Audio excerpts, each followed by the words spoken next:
Olá, bem-vindo ao meu momento leitura bíblica, a Bíblia narrada. Hoje, 9 de março de 2024, 1 Samuel 6. Já fazia 7 meses que a Arca da Aliança estava na terra dos filisteus. Aí eles chamaram os seus sacerdotes e os seus mágicos e perguntaram: que faremos com a arca do Senhor? Se a mandarmos de volta, o que devemos enviar junto com ela? Eles responderam: se vocês mandarem de volta a arca do Deus de Israel, não a envie sem uma oferta. Mande junto uma oferta para pagar pelo pecado de vocês. Assim vocês serão curados e saberão por que motivo ele continuou a castigá-los. Que oferta devemos mandar? Perguntaram os filisteus. Os sacerdotes e os mágicos responderam: mande 5 tumores feitos de ouro e 5 ratos também de ouro, de acordo com o número dos governadores filisteus. Pois os 5 governadores foram atingidos pela mesma praga que caiu sobre vocês.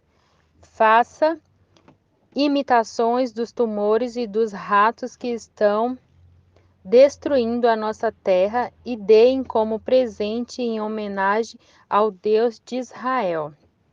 Assim, ele talvez pare de castigar vocês, os seus deuses e a sua terra. Por que razão vocês seriam tão teimosos quanto o rei do Egito e os egípcios? Não esqueça que Deus zombou deles até que eles deixaram os israelitas saírem do Egito. Faça o seguinte: arranjem 2 vacas que ainda não puseram carroças e amarre as duas uma carroça nova. Depois, toquem os bezerros delas para o curral. Então, peguem a arca do Senhor Deus e o coloquem na carroça. E a coloquem na carroça. Ponha também numa caixa ao lado da arca as imitações de ouro que vocês vão mandar ao Deus de Israel como oferta para pagamento pelos seus pecados. Aí toque as vacas para a frente e deixe que elas vão para onde quiserem. E preste atenção: se a carroça for na direção da cidade de Bet-Semes, isso quer dizer que foi o Deus dos israelitas que nos mandou este grande mal. Mas se isto não acontecer, então quer dizer que não foi ele quem mandou esta praga, e sim que ela veio por acaso. E os filisteus fizeram o que os seus sacerdotes e mágicos haviam dito. Pegaram 2 vacas e as amarraram à carroça e prenderam os bezerros no curral. Depois puseram a arca do Senhor Deus na carroça, junto com a caixa onde estavam os ratos e os tumores de ouro. Então as vacas foram diretamente para a cidade de Bet-Semes, andando e mugindo sem se desviar do caminho. E os 5 governadores filisteus as seguiram até a divisa de Bet-Semes. O povo de Bet-Semes estava colhendo trigo no vale. De repente eles olharam e viram a arca da aliança e ficaram muito alegres. A carroça puxada pelas vacas chegou até a plantação de Josué de Bet-Semes e parou perto de uma grande pedra. Então os moradores dali cortaram em pedaços a carroça de madeira, mataram as vacas e as queimaram em sacrifícios a Deus, o Senhor. Os levitas pegaram a arca do Senhor e a caixa com as imitações de ouro e puseram em cima da grande pedra. Naquele dia, o povo de Bet-Semes apresentou ao Senhor ofertas que foram completamente queimadas e também sacrifícios de animais. Os 5 governadores filisteus viram isto e no mesmo dia voltaram para Ecrom. Os filisteus mandaram a Deus, o Senhor, os 5 tumores de ouro como oferta em pagamento pelos seus pecados, um por cidade: Asdote, Gaza, Asquelon, Gade e Ecrom. Mandaram também 5 ratos de ouro de acordo com o número das cidades governadas pelos 5 governadores filisteus, isto é, as 5 cidades protegidas por muralhas e os povoados que ficam ao seu redor. Na plantação de Josué, que era natural de Bet-Semes, a arca de Deus foi colocada em cima de uma grande pedra, e esta pedra ainda está ali como prova do que aconteceu. 70 homens de Bet-Semes olharam para dentro da arca da aliança, e por isso o Senhor os matou. E o povo chorou por causa dessa grande matança que Deus fez entre eles. Então os moradores de Bet-Semes disseram: Quem pode ficar diante do Senhor, este Deus tão santo? Para onde mandaremos a sua arca, a fim de que ele fique longe de nós? Aí enviaram mensageiros para dizer ao povo da cidade de Jearim: Os filisteus devolveram a arca da aliança do Senhor. Desçam até aqui e levem a arca. 1 Samuel 7. Então os homens da cidade de Jearim foram até lá e levaram a arca do Senhor. Eles a colocaram na casa de Abinadab, que ficava num morro, e escolheram e separaram o seu filho Eleazar para tomar conta dela. A arca da aliança ficou na cidade de Jearim bastante tempo, isto é, mais ou menos 20 anos. Durante este tempo, todos os israelitas oravam a Deus, o Senhor, pedindo ajuda. Samuel disse ao povo de Israel: Se vocês querem com todo o coração voltar a Deus, o Senhor, joguem fora todos os deuses estrangeiros e as imagens da deusa Astarote. Dedique-se completamente ao Senhor e adore somente a Ele, e Ele livrará vocês do poder dos filisteus. Aí os israelitas jogaram fora as suas várias imagens de Baal e também as de Astarote, e adoraram somente a Deus, o Senhor. Então Samuel mandou que todos os israelitas se reunissem em Mispa e prometeu que ali oraria por eles ao Senhor. Assim todos eles se reuniram em Mispa, tiraram água e a derramaram em oferta do Senhor. Jejuaram o dia todo e disseram: Nós pecamos contra Deus, o Senhor. E ali em Mispa Samuel julgava e governava o povo de Israel. Quando os filisteus souberam que os israelitas haviam se reunido em Mispa, os 5 governadores filisteus saíram com seus homens para atacá-los. Os israelitas souberam disso e ficaram com medo. E disse a Samuel: Não pare de orar ao Senhor nosso Deus, pedindo que ele nos livre do domínio dos filisteus. Então Samuel matou um carneirinho e queimou todo ele como sacrifício a Deus, o Senhor. Pediu que o Senhor ajudasse o povo de Israel e ele respondeu à sua oração. Enquanto Samuel estava oferecendo o sacrifício, os filisteus avançaram contra os israelitas, mas o Senhor os atacou com fortes trovoadas. Então eles ficaram em completa confusão e fugiram.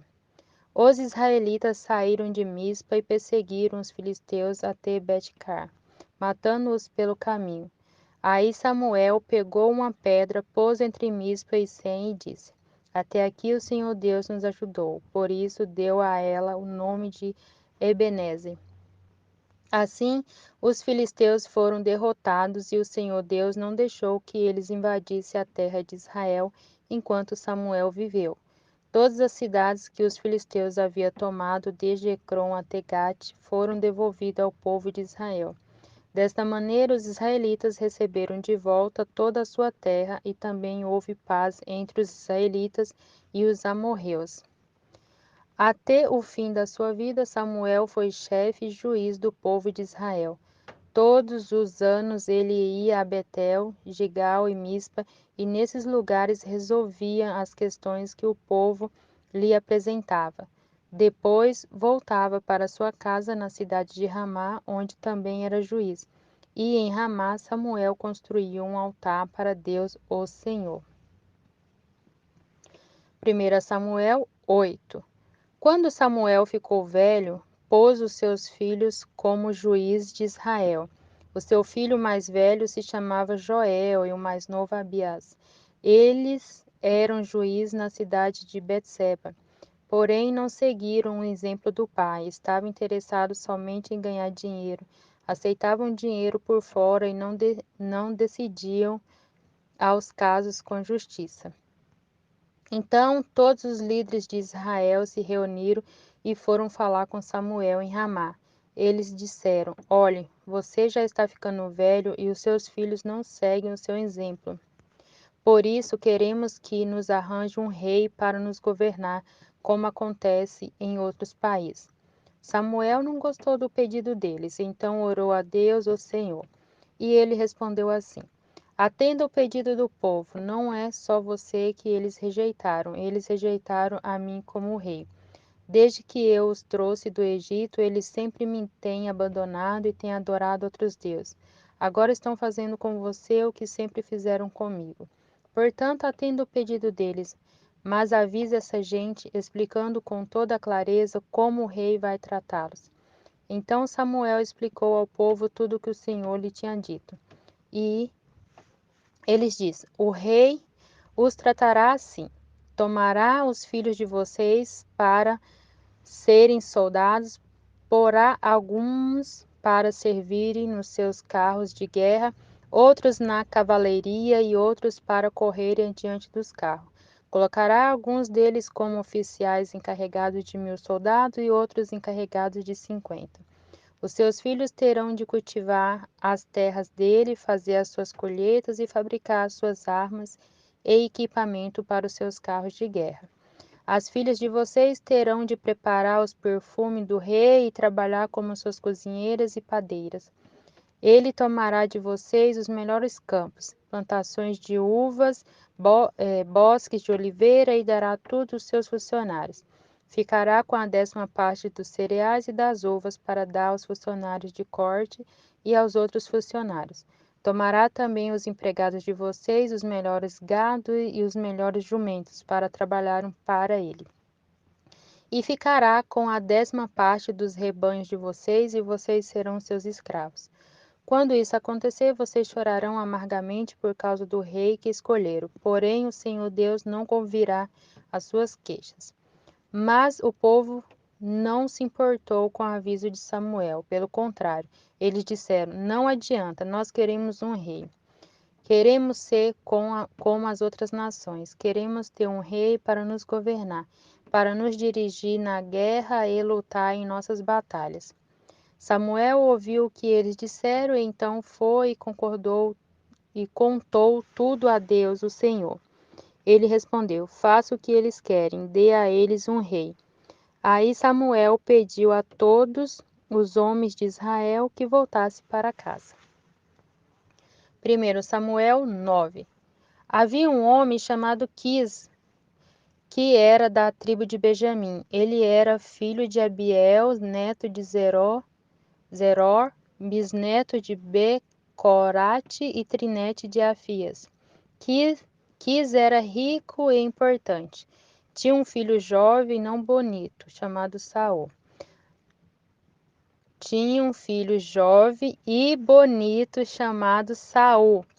Não havia ninguém mais bonito do que ele entre todos os israelitas. Além disso, era mais alto do que todos. Quando estava no meio do povo, ele aparecia dos ombros para cima. E aconteceu que algumas jumentas que pertenciam a Quis, o pai de Saul, se perderam. Então ele disse a Saul: Filho, leve com você um dos nossos empregados e vá procurar jumentas. Eles foram por toda a região montanhosa de Efraim e pela terra de Salisa, porém não acharam as jumentas. Então procuraram na terra de Saali, porém elas não estavam lá. Aí procuraram no território da tribo de Benjamim, mas também não as encontraram. Quando entraram na terra de Zuf, Saul disse ao empregado: Vamos voltar para casa, senão, em vez de se preocupar com as jumentas, o meu pai vai acabar se preocupando com a gente. O empregado respondeu: Espere, nesta cidade mora um homem santo que é muito respeitado, porque tudo o que ele diz acontece. Vamos falar com ele. Talvez ele possa nos dizer onde podemos encontrar as jumentas. Saul perguntou: Se formos lá, o que vamos levar para ele? Não há comida nas nossas sacolas e não temos nada para lhe dar. Ou será que temos? O empregado respondeu: Tenho uma pequena quantia de prata que posso dar a ele para que nos conte onde poderemos achar jumentas. É uma boa ideia, respondeu Saul. Vamos.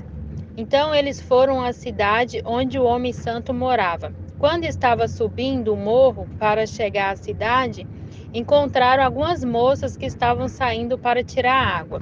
Eles perguntaram: O vidente está na cidade? Antigamente, quando alguém queria fazer uma pergunta a Deus, costumava dizer: Vamos falar com o vidente, porque naquele tempo os profetas eram chamados de videntes. Ele está sim, respondeu elas. Olhe, ali vai ele, ali na frente. Ande depressa, ele está entrando na cidade, porque o povo vai oferecer hoje um sacrifício no altar do monte. Assim que entraram na cidade, vocês o encontrarão antes que ele suba o monte para comer. O povo não começa a comer antes que ele chegue lá, pois o primeiro ele tem de abençoar o sacrifício. Só depois é que os convidados podem comer. Suba lá agora e logo vocês o encontrarão. Então eles foram até a cidade. Quando ia entrando, viram Samuel, que saía para subir até o lugar de adoração. Um dia antes de Saul chegar, o Senhor Deus tinha dito a Samuel: Amanhã a esta hora eu vou enviar a você um homem da tribo de Benjamim. Você o ungirá para ser o governador do meu povo de Israel. Ele libertará o povo do domínio dos filisteus. Eu tenho visto o sofrimento do meu povo e ouvido os seus pedidos de ajuda. Quando Samuel viu Saul, o Senhor lhe disse: Este é o homem de quem lhe falei. Ele governará o meu povo. Saul foi encontrar-se com Samuel perto do portão e perguntou: Por favor, onde mora o vidente? Samuel respondeu: Eu sou o vidente. Vá diante de mim até o lugar de adoração. Vocês dois vão jantar comigo hoje. Amanhã cedo eu responderei a todas as suas perguntas. Então vocês poderão ir embora. E não se preocupe com as jumentas que se perderam há 3 dias, pois elas já foram encontradas. Afinal, quem é que o povo de Israel está querendo? Eles querem é você. Você e a família do seu pai. Saul respondeu: Eu sou da tribo de Benjamim. A menor de Israel é a minha família e a menos importante da tribo. Então, por que o Senhor está falando comigo desse jeito?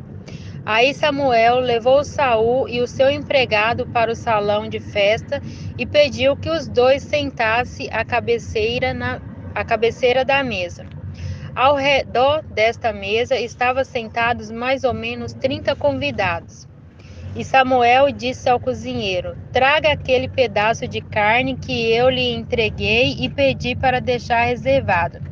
O cozinheiro pegou o melhor pedaço da perna e pôs na frente de Saul. Samuel disse: Olha aqui está o pedaço que foi reservado para você. Como-o, pois foi guardado para você comer nesta ocasião em que convidei o povo. E assim, naquele dia, Saul jantou com Samuel. Depois os dois desceram do lugar de adoração para a cidade. Aí arrumaram uma cama para Saul no terraço, e ele dormiu ali. De madrugada, Samuel foi ao terraço e chamou Saul, dizendo: Levante-se, que está na hora de ir. Eu vou acompanhar você um pouco. Saul levantou-se e saiu junto com Samuel para a rua. Quando chegaram à saída da cidade, Samuel disse a Saul: Diga a seu empregado que vá na frente e você espere aqui um instante. O empregado foi e Samuel disse a Saul: Eu tenho um recado de Deus para você. 1 Samuel 10. Samuel tinha levado consigo um frasco de azeite. Ele derramou o azeite na cabeça de Saul beijou-o e disse: O Senhor Deus está ungindo você como chefe do seu povo, o povo de Israel. Você o governará e o livrará de todos os seus inimigos. Esta é a prova de que Deus o escolheu para ser o chefe do seu povo. Hoje, quando você for embora, encontrará dois homens perto do túmulo de Raquel em Zelza, no território da tribo de Benjamim. Eles vão contar a você que já foram achadas as jumentas que estavam perdidas.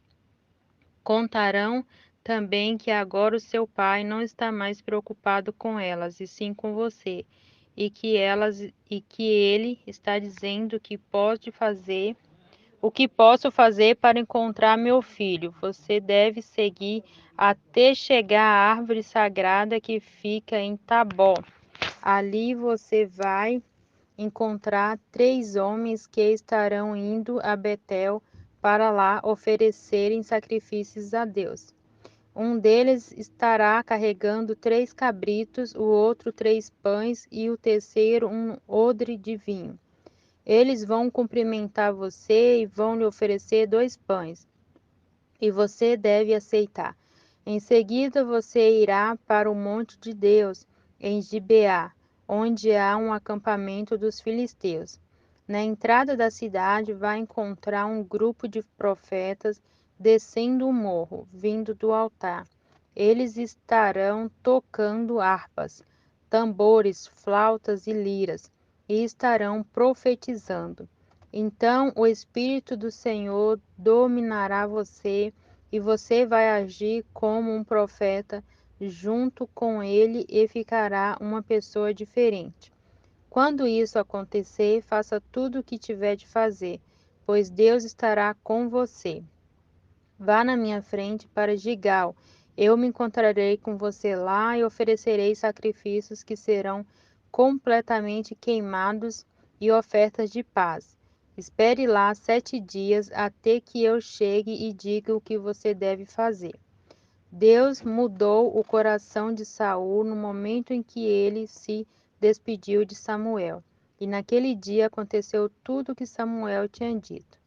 Quando Saul e o seu empregado chegaram a Gibeá, um grupo de profetas o encontrou. O Espírito de Deus tomou conta de Saul e ele se juntou a eles agindo como um profeta. Algumas pessoas que o conheciam viram isso e perguntavam: O que aconteceu com o filho de Quis? Será que Saul virou profeta?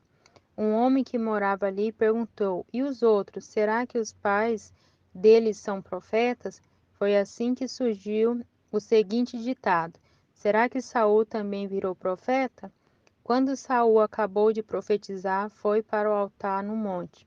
O tio de Saul perguntou a ele e o seu empregado: Onde foi que vocês estiveram? Estávamos procurando as jumentas, respondeu Saul.